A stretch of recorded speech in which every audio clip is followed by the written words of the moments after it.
सबसे पहले तो आप लोगों को बहुत बहुत बधाई।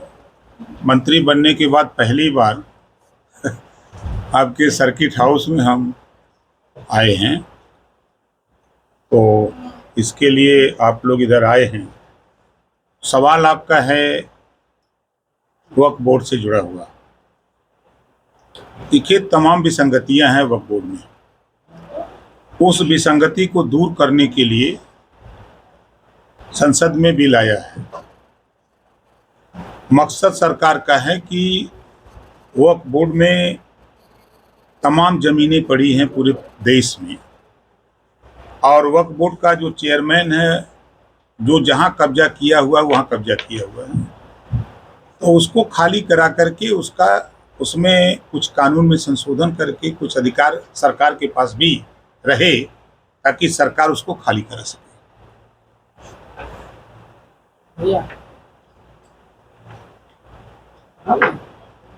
आरक्षण में आरक्षण का जो है मायावती जी विरोध कर रही हैं, आपको क्या लगता है इससे क्या फायदा और क्या नुकसान? देखिए, आज़ादी के बाद से लोग विरोध कर रहे हैं, कोई नया बात नहीं कर रहे हैं। कांग्रेस पार्टी रही तो पिछड़े मुसलमानों के कंधे पर पैर रख करके सरकार चलाई, लेकिन इनको कुछ दिया नहीं। वही हाल समाजवादी पार्टी, बहुजन समाज पार्टी, पिछड़े दलित मुसलमानों के कंधे पर पैर रख करके इन लोगों ने राजनीति की सत्ता पाए। क्या दिया? आज अगर सुप्रीम कोर्ट ने कहा है कि उन गरीबों को जिनको आरक्षण का लाभ नहीं मिल पाया है उनको सरकार आरक्षण दे, तो आज बुरा लग रहा है। क्यों बुरा लग रहा है? हम बहुत पहले इसी गाजीपुर में जब शुरू में हम बोला करते थे कि आज के तारीख में जो DM, SP, DIG, IG, DGP, राज्यपाल, मुख्यमंत्री, राष्ट्रपति अनुसूचित जाति जनजाति का है, उसको आरक्षण क्यों? उसका आरक्षण खत्म करो, जो उसका पात्र है उसको आरक्षण दो। तो उस समय तो लोगों को नहीं समझ में आ रहा था। आज सुप्रीम कोर्ट ने जो बात कहा, 3 सितंबर 2013 को हाई कोर्ट ने कहा था कि 27% आरक्षण में जो जातियां आरक्षण का लाभ ले चुकी हैं उनको निकाल करके जो शेष जातियां आरक्षण नहीं पाई हैं उनको बांट करके आरक्षण दिया जाए।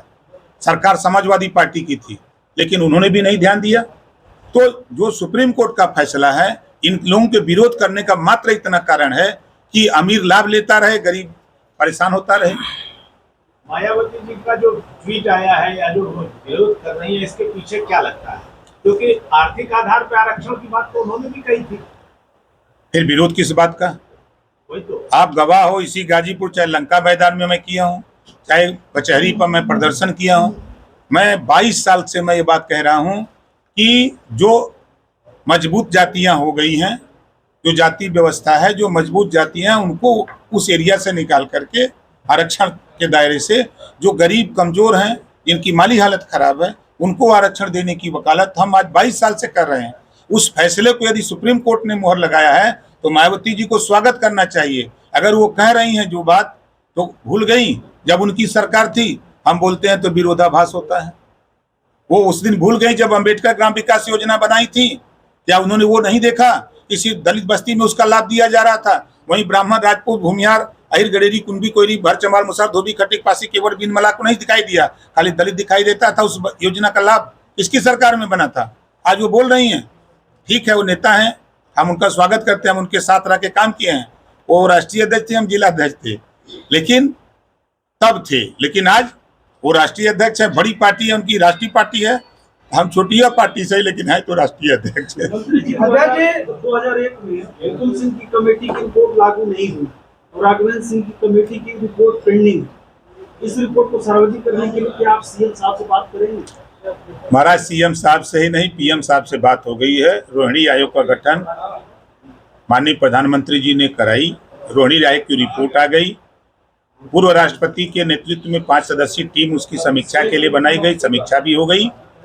राष्ट्रीय स्तर पे आरक्षण को बांट करके देने की तैयारी सरकार कर रही है, और मुख्यमंत्री जी सदन में ही कई बार कह चुके हैं, और चर्चा अब गरमा रही है। जैसे आप बोल रहे हैं सवाल, उसी तरह हम लोग मुख्यमंत्री से, जब कोर्ट का फैसला आया तो मुख्यमंत्री जी से मैं खुद मिला था, और मिल करके हमने ये कहा कि ये सवाल अब खड़े होंगे तो वो चीज़ें पेंडिंग में हैं, कहीं आप धैर्य रखो।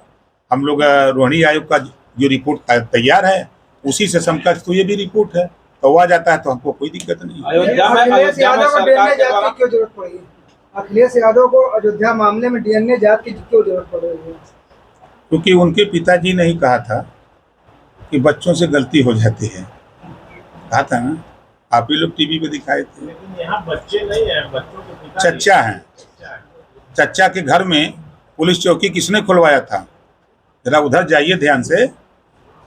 समाजवादी पार्टी की सरकार में चौकी उसके घर में खुली, और उस बेटी का बयान है, उस माँ का बयान है कि वीडियो बना करके बार बार हमको परेशान किया जाता था। उसके बेटी का बयान है, माँ का बयान है। तो पहले ही उसको बचाने की कवायद समाजवादी पार्टी ने किया। समाजवादी पार्टी को चाहिए था कि जांच करा लो, जांच में जो दोषी है, जब क्लियर कट रिपोर्ट आ रही है, लड़की कह रही है, तो आप परेशान क्यों हो? दूध का दूध पानी का पानी हो रहा है ना।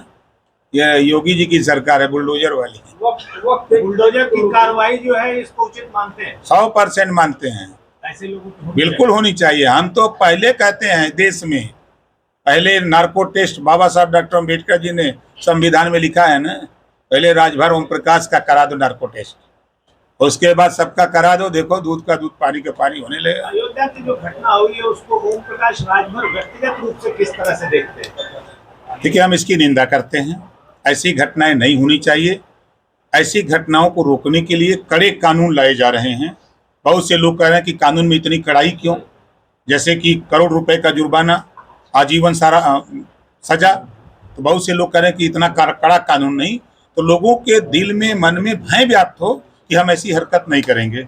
इस नाते ऐसे कड़े कानून लाए जा रहे हैं कि लोग इस तरह की काम न करें। सांसद है वहाँ अयोध्या के अवधेश प्रसाद जी, वो पत्रकारों से कह रहे हैं कि मुझसे जबरदस्ती पूछ लीजिएगा इसके सवाल। एक जनप्रतिनिधि ऐसी भाषा का इस्तेमाल क्यों कर रहा है? भारतीय समाज पार्टी, हम मांग करते हैं कि पहले वो रिजाइन दे, वो सांसद को इस्तीफा दे देना चाहिए। उनकी पार्टी का